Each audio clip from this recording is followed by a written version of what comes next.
عامر، امروز سالگرد ازدواجمون بود. مبارک باشه. تو امروز هم فراموش کردی؟ سونیا، من قبلا هم بهت گفتم که از این کارا خوشم نمیاد. هر سال با جشن گرفتنش مثلا چی به دست میاریم ها؟ و آدم اگه از این چیزای کوچیک خوشحال بشه چی؟ آره، از من که تو اصلا خوشحال نیستی نه؟ میدونی چیه؟ اینجور خونه، اینجور راحتی و آرامش، مردم در حسرتشن. من این چیزا رو نه، بلکه توجه تو، محبت تو میخوام. و من از تو بچه میخوام که تو نمیتونی بهم بدی. اگه خدا تو تقدیرم مادر شدن رو ننوشته، پس من چطور میتونم خوشحالت کنم؟ آره، پس از منم توقع نداشته باش خوشحالت کنم که نمیتونم کنم. تو تجارت ماشین تو داری نه؟ هر جایی که دلت خواست میتونی بری و بیای. شده مانعت بشم؟ اون کاری که بتونم انجام بدم و انجام میدم سونیا. الکی دروغ نگو. تو کارم رضایت تو همیشه اولویت بوده، اما تو کار تو رضایت من اولویت نیست. من میخوام بخوابم، خیلی خوابم میاد. شبانه اون عیاشیایی که میکنی و با کسایی که میری و من خوب میدونم. اگه میتونی خواب بتون، برام مهم نیست. برای من هیچ فرقی نداره.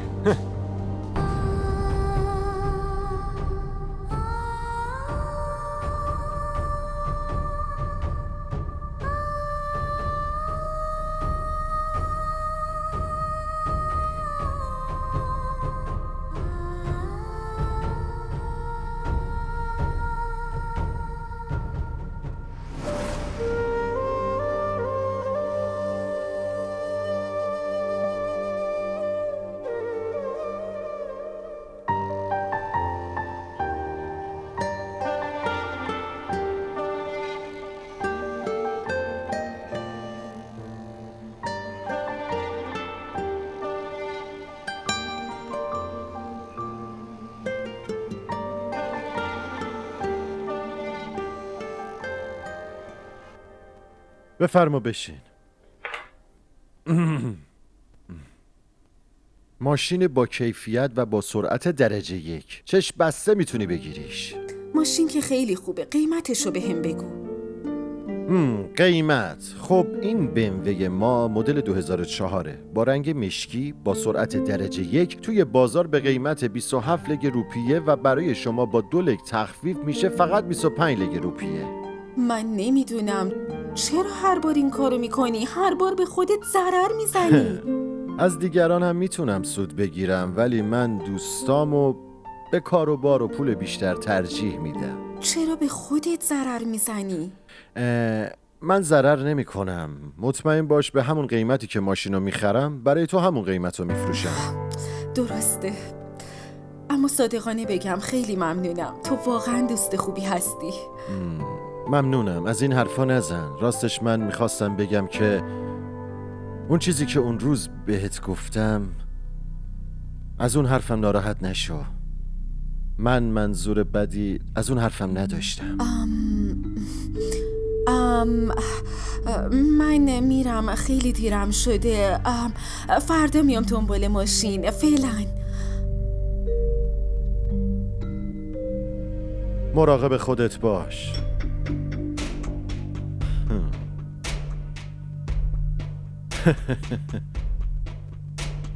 دیوونه، مگه به تو ماشین با ضرر میفروشن؟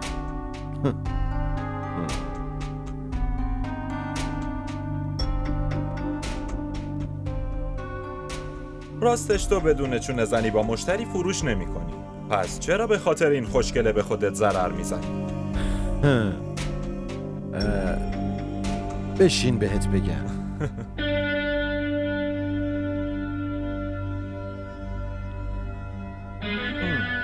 حالا بگو. موضوع اینه که دوست من به خاطر منفعت آینده یه زیانهای کوچیک باید متحمل بشی، نه؟ یه تجارت بده بستونه دیگه. تو بگو چطور اومدی؟ زنت بر علیهت شکایت کرد.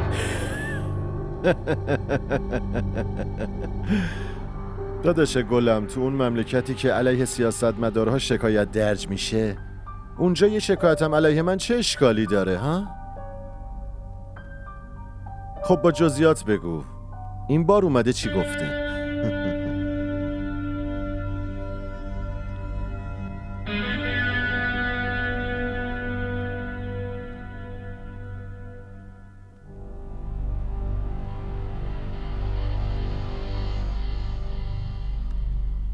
دل من که خیلی وقت به اسم تو شده.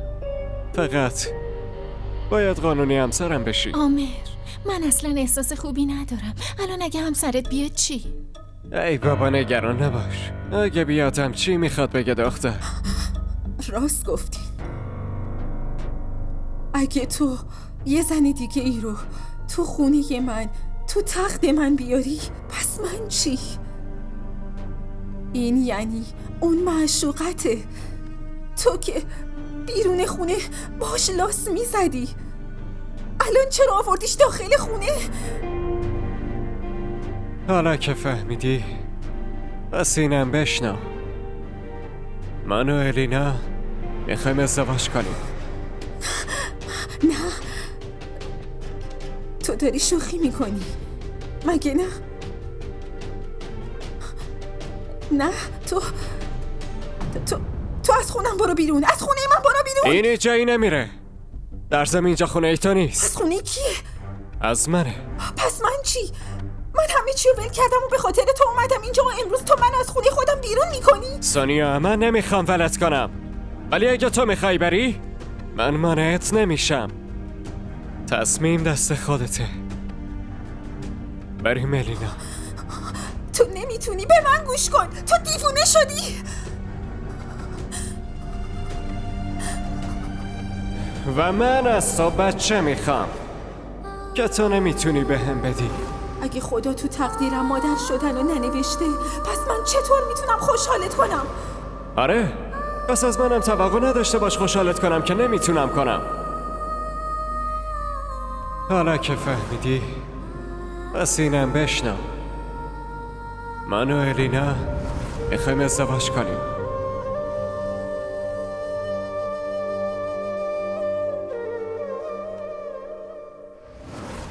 من ازت خوشم میاد. تو خوب میدونی که من ازدواج کردم. تو چطور تونستی به همچین چیزی فکر کنی؟ من خیلی فکر کردم که این حرفو بهت نزنم، اما حالا که گفتم لطفاً منو اشتباه درک نکن. من اینجا اومدم واسه کار. بهتر همینه که در اون مورد حرف بزنیم. به جز کار نمیخوام حرفی بشنوم و نه راجبش حرف بزنم.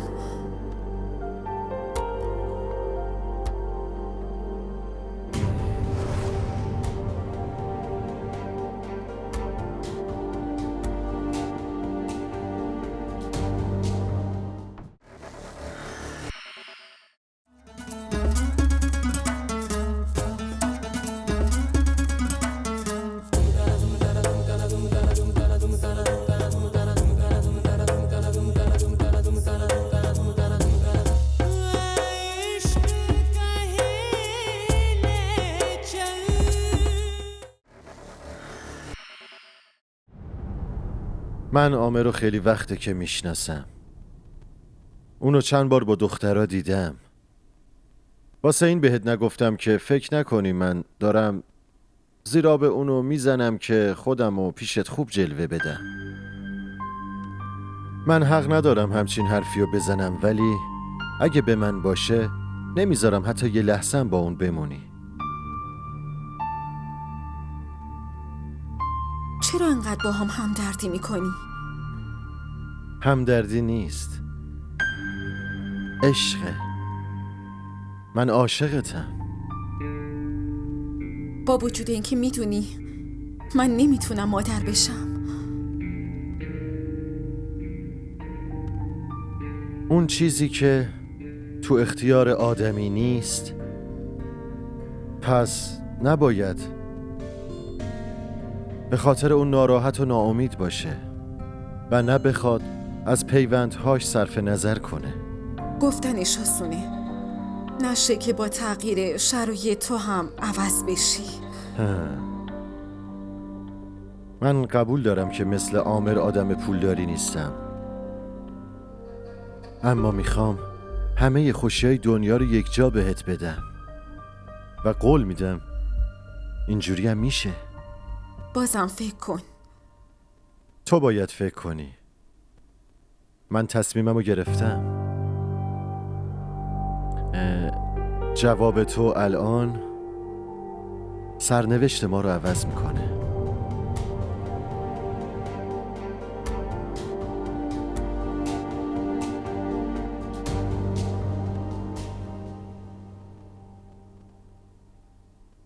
سانیا؟ مجید؟ مجید؟ بله آقا. بله آقا جان. سانیا کجاست؟ خانم جان از اینجا رفتن آقا. رفته؟ کجا؟ نمیدونم آقا. همه وسایلشون رو جمع کردن و از اینجا رفتن. ایشون براتون یه پاکت هم جا گذاشتن.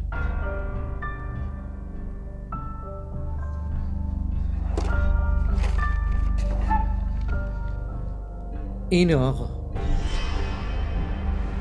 باشه میتونی بری. چشم آقا.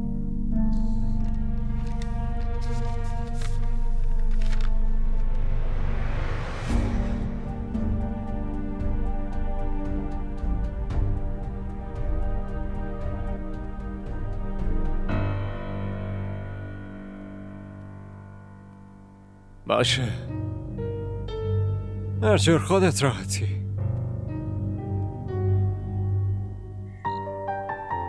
به نظرت چطوره؟ خوبه ولی میشو توی خونه کوچیکم بمونیم. این اجارش احتمالاً زیاده. باشه.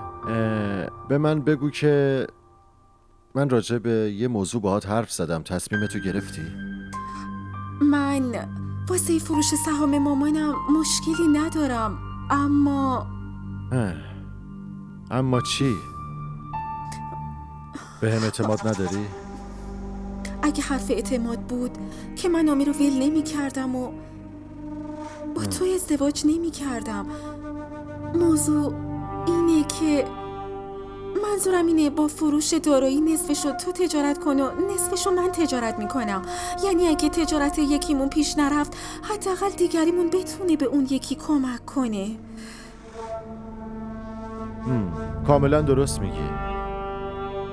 نظر خوبیه. باشه، پس من با فروش دارایی پولشو تو تجارتم سرمایه گذاری میکنم و تو هم هر وقت خواستی بیا سهمتو بردار. چطوری که ما حساب مشترک باز کنیم؟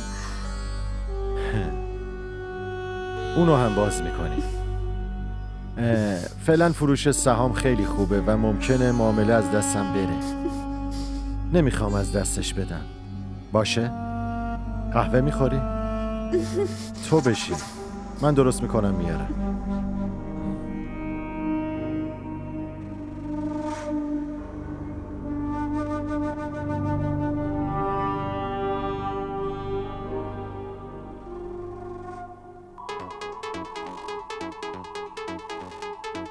ما را در شبکه‌های اجتماعی دنبال کنید.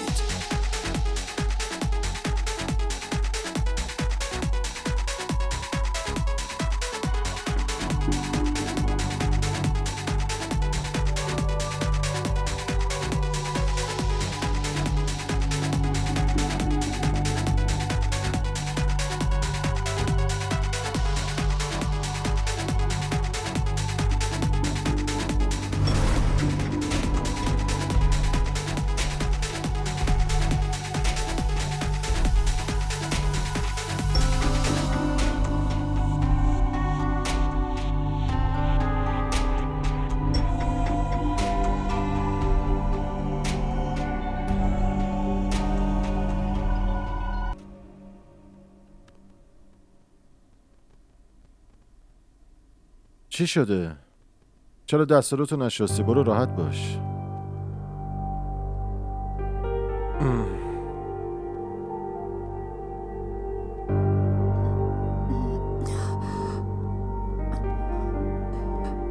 لطفاً منو دیگه با خودت تو اینجور مهمونی ها نبر. راستش شاهزن مست بود، واسه همین بیادبی کرد. ولی حالت نرمال اون بیادب نیست، نگران نباش. به من ربطی نداره که بیادب هست یا نه، فقط من اینجور آدم ها رو دوست ندارم. ببین یکم زمان میخواد. بعدش تو اونو میشناسی، اون تو رو میشناسه. همینقدر ساده دیگه. نمیخوام کسی رو بشناسم. واسه من تو باشی کافیه. اگه تو اینجور مهمونی ها رو دوست داری میتونی تنهایی بری. عزیزم من همه زندگی مال توی. آخه این چه حرفاییه که داری میزنی؟ اگه اینجوریه پس این مهمونی رفتن رو ترک کن. من احساس خوبی ندارم. که اینطور باشه، فقط فردا رو تحمل کن. بعدش دوستان مهمونی، شراب، همشونو ترک میکنم، باور کن. فردا بازم تو خونه مهمونی میگیری؟ ای بابا عزیزم، ما تازه ازدواج کردیم. نه دوستامو میخوام شیرینی بدم، فقط همین. قسم میخورم از فردا همه چی تموم میشه. قول؟ به جون تو قسم. از فردا همه چی تموم میشه. برو لباستو عوض کن و بیا راحت بخواب.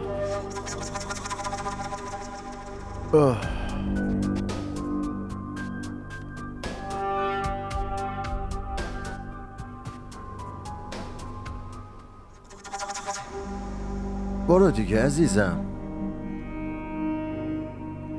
برو راحت باش.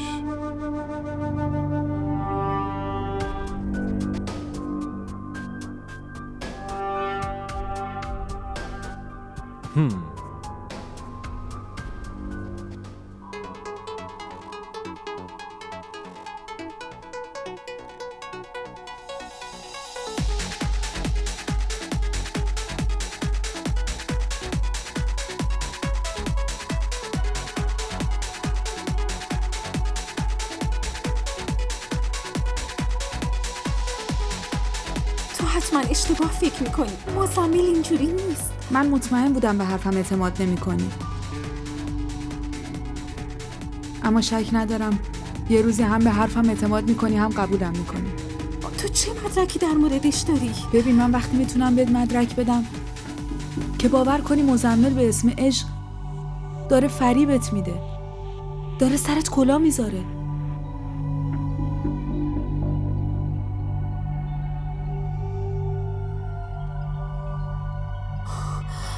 سونیا دارین به هم چی میگین؟ از کی دارم صدات میزنم و اشاره میکنم؟ چه حرفی دارین میزنین؟ چیز خاصی نبود، فقط داشتم ازش میپرسیدم چرا انقدر کم حرفه. و تو خیلی پر حرفی. بیا همه اونجا منتظرتن.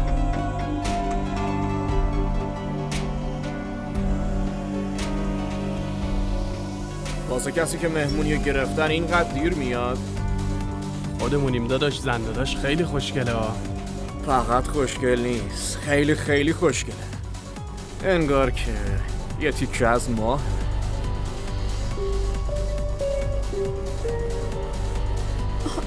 من بشین. کجا داری میری؟ شما راحت باشین، من میرم. بشین. حالا رفتن و هم میرین، اما یه نوشیدنی هم با ما بنوشین. نه ممنونم. ای بابا قسمتمون رو بشکنین و یه ذره بخورین. یه نوشیدنی دیگه بخور. دستشو رد نکن دختر. الان نرمال نیستی. من نمیخوام بنوشم. خیلی هم نرمالم. بهت قول داده بودم که از فردا دوست، مهمونی، شراب، همه چی تموم میشه. فقط یه امشب بخور دیگه. لطفاً قبول کنین. به خاطر ما نه، به خاطر شوهرتون حداقل بنوشین. بفرمایین. بده من، فقط همین یه لیوانه. بخور. یه امشب دیگه هیچی نمیشه. بخور. نوش جونه. آفرین. نوش جونه. بخور. بخور. آفرین. عیبی نداره. لیوان اول یه خورده تلخه، بعدش عادت میکنی. یالا. آفرین.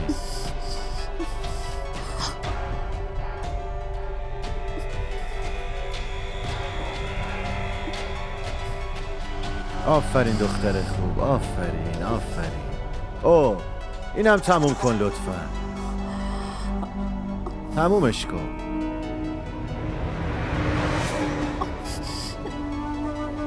دختر خوب، حالت خوبه؟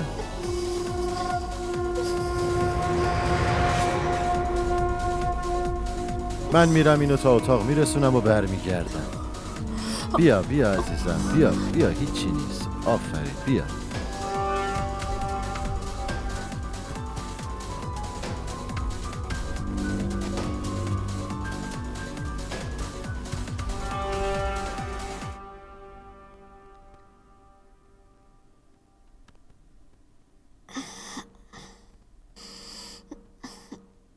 مزمل ساعت چنده؟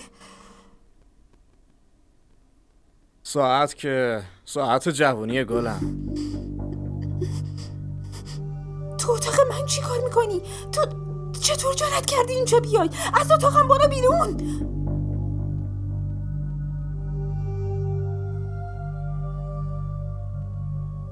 عزیزم، تو واقعا اینقدر معصومی یا داری ادای معصوما رو در میاری؟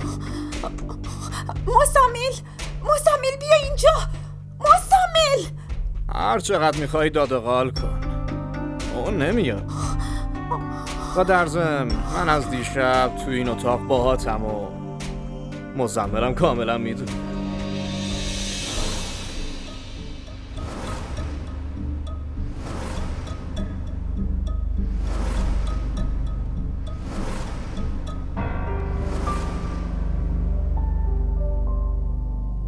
از اینکه با تو آشنا شدم خیلی خوشحالم. و در ضمن از این به بعد اینجور ملاقات ها رو حتما داشته باشیم. من برم دیگه.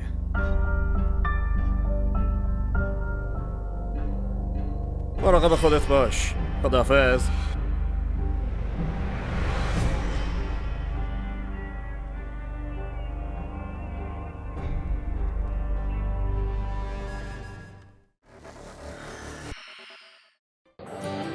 بگو ببینم خوشگله. دونی وقتی آدم عاشق یکی میشه دیگه نمیپرسه که چقدر خوشگله. شاید اون از همه خوشگل‌تر باشه. این عشق عزیز دلم آب نیست که هر وقت تشنت شد بگی یه لیوان آب بده. برای آب باید هزینه‌شو داد، به همون قیمتی که تشنه‌های کربلا پرداخت کردن.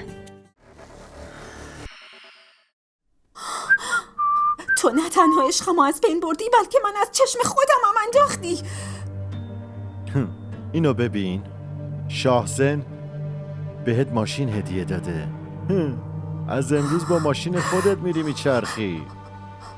من این ماشین رو نمیخوام. من فقط تو رو میخواستم، احترام و آبرو میخواستم. من عامر رو واسه این ول کردم و اومدم که زندگی با آبرو داشته باشم و تو منو اینجوری خال کردی. اگه همینجوری همه چی خوب پیش بره پس ما خیلی زود یه خونه جدید و بزرگ میخریم و هر 2 ماه یه بار میریم سفرهای اروپایی. من فکرشم نمی کردم تو اینقدر بی غیرت باشی. تو داری با زنت حرف میزنی؟ اصلا میفهمی داری چی میگی؟ از تو چندشم میشه، از خودم چندشم میشه.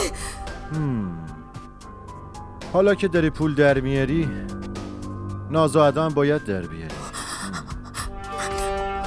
من زنت هستم، آبروت هستم. اگه پول میخوای برو مادر و خواهرتو ببر. کافیه.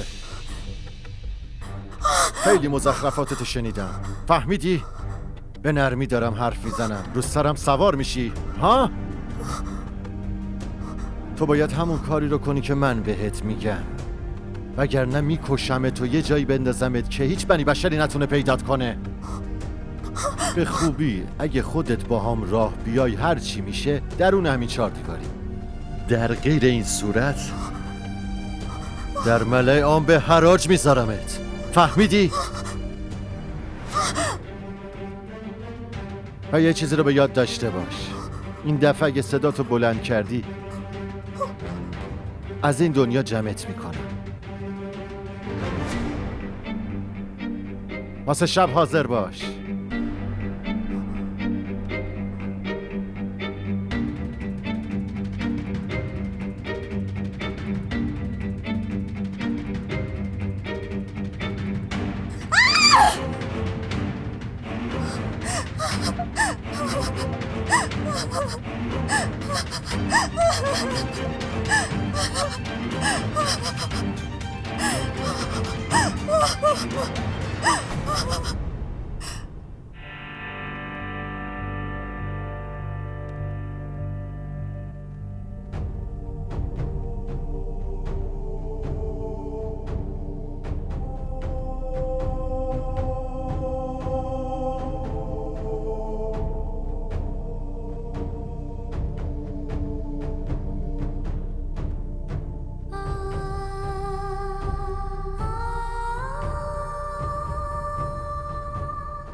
آره هیچی نمیشه، ولی اینجوری هم ممکن نیست. آره قبول کن، دارم قیمت خوبی پیشنهاد میدم. هیچی نمیشه.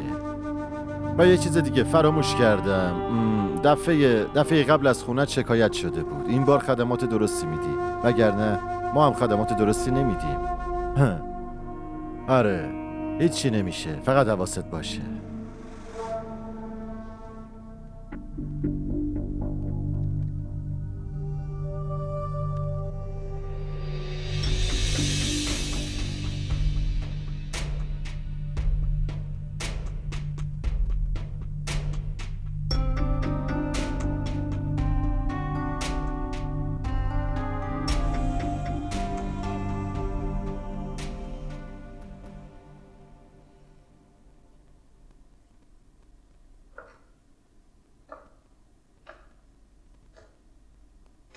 ما را در شبکه‌های اجتماعی دنبال کنید.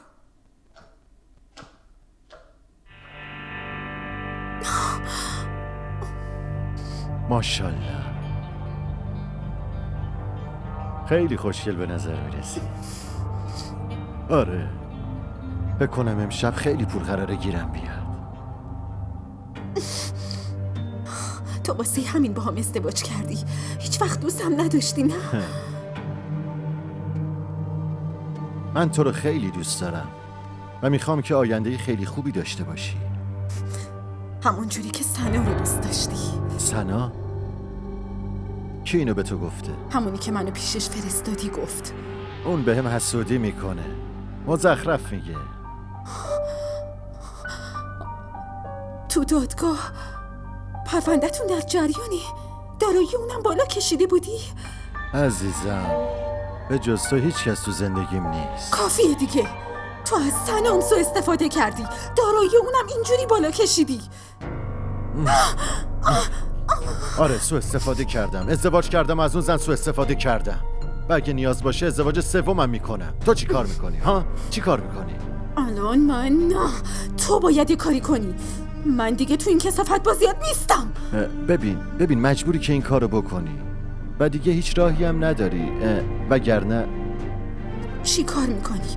دست و پامو میبندی، کتکم میزنی؟ بزن تا حد مرگ بزن، همینجوری شم از خودم چندشم میشه.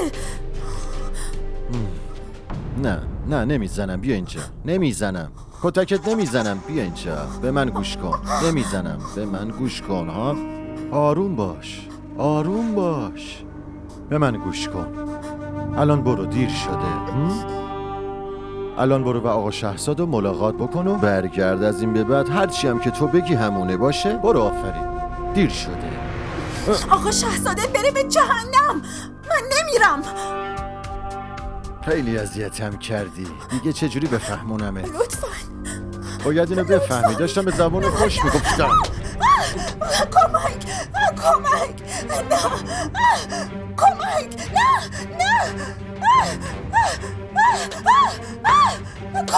نه کمکم کنی. نه میری یا نه؟ میری؟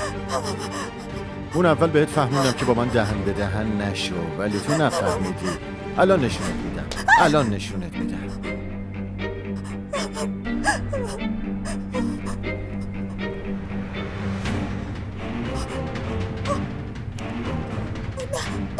نه خواهش میکنم. نه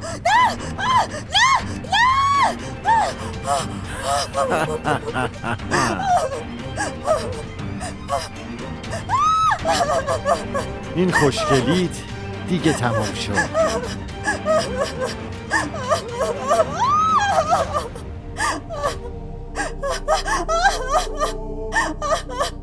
این آنقه چی میزنه؟ این آنقه چی میزنه؟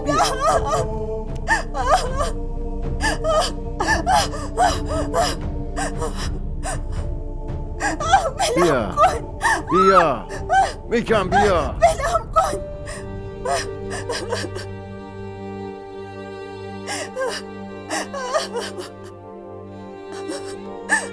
در رو باز کن لطفا. کسی هست؟ لطفا منو نجات بدین لطفا. محض رضای خدا در رو باز کن.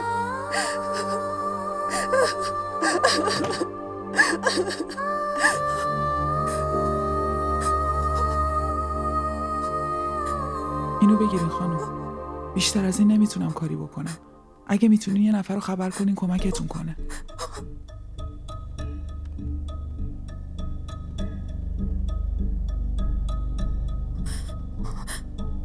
الو آیشه، من سونیا، لطفا منو نجات بده، زود بیا لطفا لطفا لطفا زود بیا، اون منو میکشه، لطفا زود بیا، لطفا قبل از اینکه اون بیاد منو از اینجا ببر.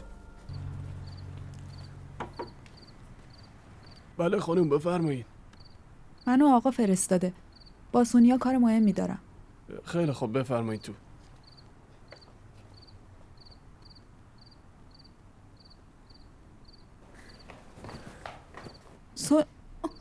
کی این کارو باهات کرده سونیا؟ خودت میدونی کی کرده. لطفا از اینجا بریم. باید از در پشتی بریم قبل از اینکه مزمل بیاد. گوش کن کلثوم، لطفا برو لباساشو براش بیار.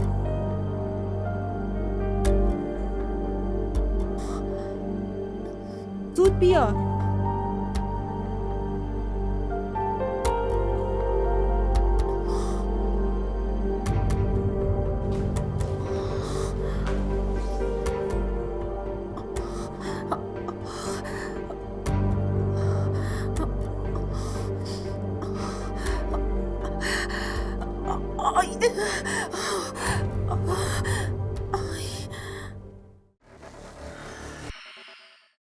آبروی منو که جلوی همه بردی. منم این کارو نکردم فیده. واقعا؟ پس کی گفت که تو این کارو بکنی؟ قلبم از اینکه تو رو از دست بدم ترسیدم. عشق من نمیذاره که تو مال کسی بشی. من اینجور عشقی نمیخوام که پدر و مادرمو به خاطر من بی‌آبرو کنه.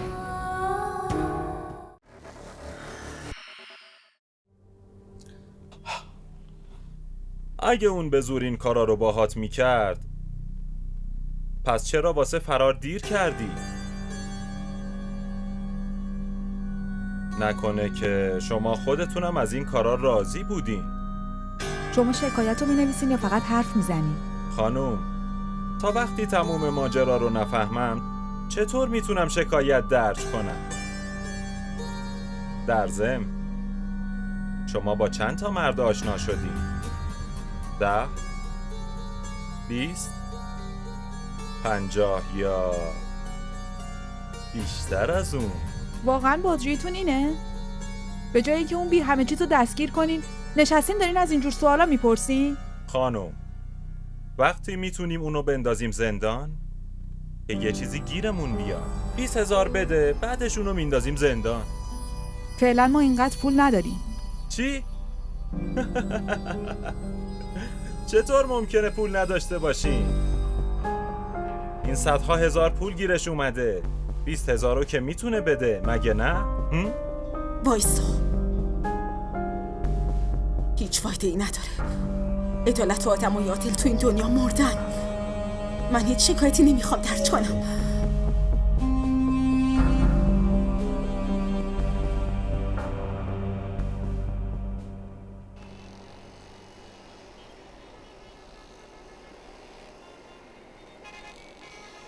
حالا چی کار میکنی؟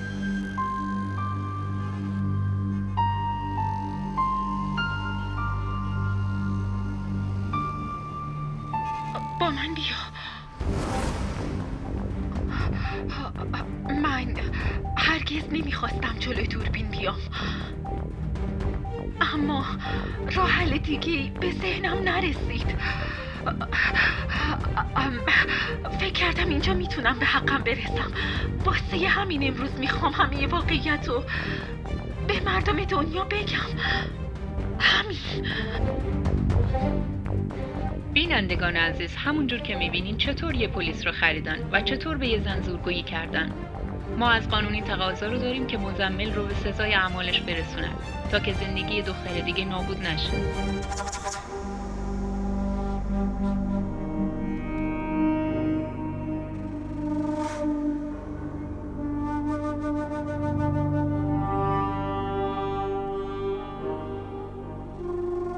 تو خیلی اشتباه کردی که جلوی دوربین رفتی. این مردمی که امروز واسط هم درد شدن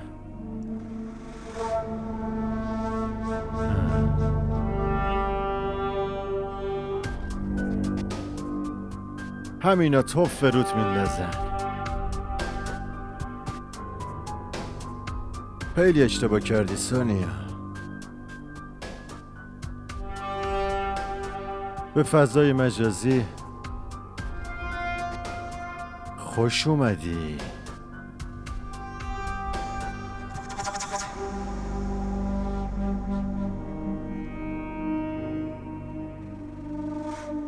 با این ویدیوها دیگه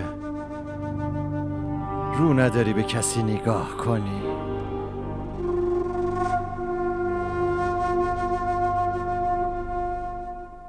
داداش تو این ویدیوهای جدید سونیا رو دیدی؟ عجب زنی بوده این. چی میگی داداش؟ به اون که خیلی ظلم شده. کجای این ظلمه؟ بیا ببین. بیا ببین چه هنرنمایایی میکنه. آره ببین داداش. توبه چه دور زمونه ای شده داداش. اینجور دخترها کشورمون رو به گند کشیدن. داداش چه ویدئوییه؟ تو واتساپم بفرست. آره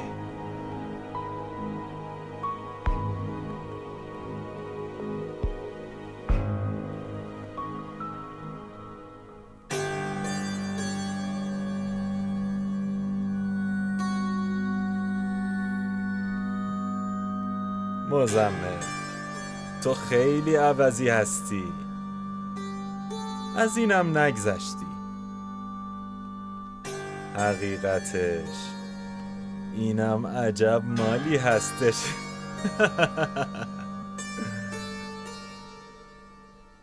همه مردم باهات بودن اون وقت ما رو فریب دادی؟ اصلا اینجوری نیست. اینا همش دسیسه مزمله. اصلا هم دسیسه نیست. از ویدیوهاتون کاملا مشخصه شما هر کاری انجام دادین با رضایت خودتون بوده. ببینین واقعیت اینه که واقعیت رو من میگم که شما از همه پنهونش میکنین. شما قبلا هم ازدواج کرده بودین و قبل از تموم شدن عدتون با مزمل ازدواج کردین. اینو چی میگین؟ بدون دونستن واقعیت چطور میتونین همچین تهمت سنگینی بهم بزنین؟ یعنی شما منکر ازدواج اولتون هستین؟ نه من منکر نمیشم، اما این بهونه ها فایده ای نداره. شوهر اولتون رو فریب دادین، با شوهر دومتون همدست شدین و مردم هم فریب دادین. حالا که گیر افتادین دارین ادای مظلوما رو در میارین. من هیچ کاری نکردم. محض رضای خدا بهم اعتماد کنین. من هیچ کاری نکردم. من فقط اینجا اومده بودم که به عدالت برسم، نیومده بودم که خودم رو ذلیل کنم.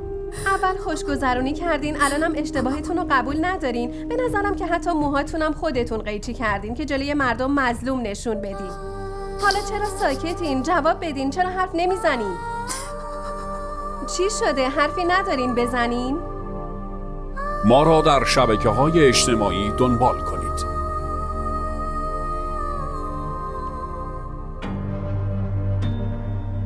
بیننده های عزیز، دیدین کسی که چهره واقعیش رو بشه اینجوری فرار میکنه. هدف ما برملا کردن حقیقت، ما افشا میکنیم. این امید آخرم بود. تو رو خدا نگران نباشی، یه راه حل دیگه پیدا میکنیم. این همون دختره توی ویدیو نیست؟ خودشه. چه راه حلی؟ چی شده؟ آیشه از از اینجا بریم. پرسیدم چی فقط شده؟ بریم. ای بابا کجا بریم؟ داشتن ویدیوهامونو میدیدن. چی؟ با این کاراش با چه روی داره تو شهر میگرده؟ اگه یه ذرم حیا داشت زهر میخورد و میمرد. راست میگی خواهر. خدا اینجور دختر به هیچکی نداد. خدا کنه که زودتر بمیره. هدف گرفتنم از این ویدیو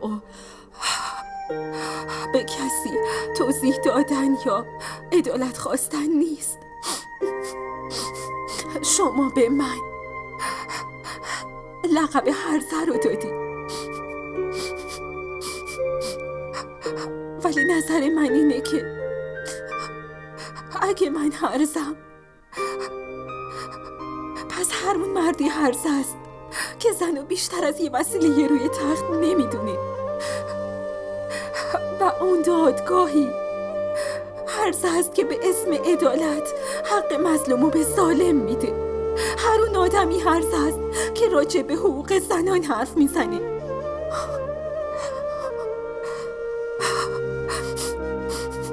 من بودم که جلوتون اومدم. فکر کردین که چقدر زنهایی مثل من هستن که نمیتونن صداشونو بلند کنن چون اونا رو هم هرزه خطاب میکنن؟ مردم که چی؟ حتی تموم دنیا میگن که من لیاقت زندگی تو این جامعه رو ندارم،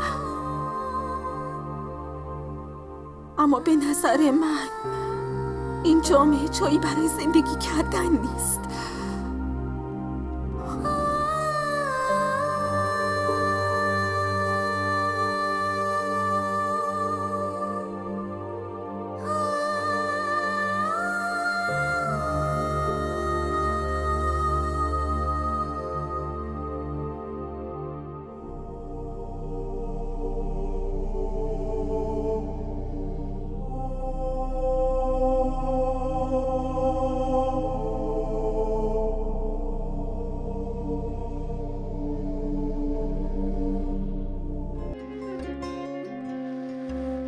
DDTV ارائه کننده بزرگترین سریال های درامای ترکی، کره‌ای، پاکستانی دوبله شده به فارسی می باشد.